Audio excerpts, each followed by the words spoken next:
অমৃত শক্তি নিয়ে কিছু বলার নেই, কিন্তু কয়েকদিন আগেই আমার মা হঠাৎ করে সেন্সলেস হয়ে যায় এবং অনেকক্ষণ না খেয়ে থাকার জন্য বা এরকম ধরনের জন্যই হয়েছিল। তো কি করব বুঝে উঠতে পারছিলাম না, চোখ মুখ স্থির হয়ে গেছে, এবার মাথায় চোখে মুখে জল দেওয়ার পর সব ওআরএস আনতে গেছে, প্যান্ডি ফ্যান্ডি এই সমস্ত। তখন আমি 3টে অমৃত শক্তির ক্যাপসুল মানে সেফটিপিনে ফুটো করে জলে গুলে সেটাকে খাইয়ে দিয়েছি এবং মানে মিরাকেল 10 মিনিটের মধ্যে আমার মা একদম সুস্থভাবে হেঁটে চলে সবার সাথে কথা বলছে।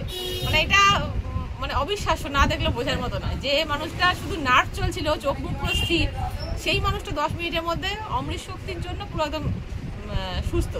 জানি না গ্যাস হয়েছে কি হয়েছে সেটা পরের কথা, আপাতত তো খাইয়ে তো দিলাম, তারপর দেখা যাবে যে কি হয় না হয়। তাহলে দেখবেন যে খুব ফার্স্ট ক্লাস কাজ দিয়েছে।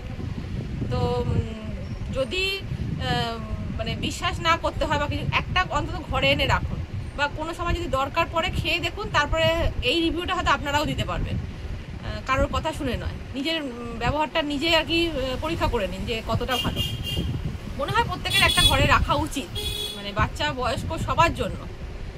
আর যেহেতু এর সাইড এফেক্ট নেই, সুতরাং সবথেকে যদি গ্যাসে একটা স্ট্রোক হয়ে যায় তখন তো তাকে নিয়ে হসপিটালে ছুটতে হবে। আমি বাড়িতেই একটা ফার্স্ট এড দিতে পারবো সেরকম অন্তত এটা আমার অ্যাটলিস্ট আমি ডাক্তারখানা নিয়ে যেতে পারবো সেই অবস্থাটা তৈরি করবো। আমার ডাক্তারখানা নিয়ে যেতে হয়নি, আমার পুরোপুরি সুস্থ ছিল। ওই 3খানা আমার ম্যাক্সিমাম 4টে দেওয়ার কথা, আমি 3খানা দেওয়াতেই দেখলাম কাজ হয়ে গেছে। তো দারুণ, এটা সম্বন্ধে কিছু কোনো কথাই হবে না।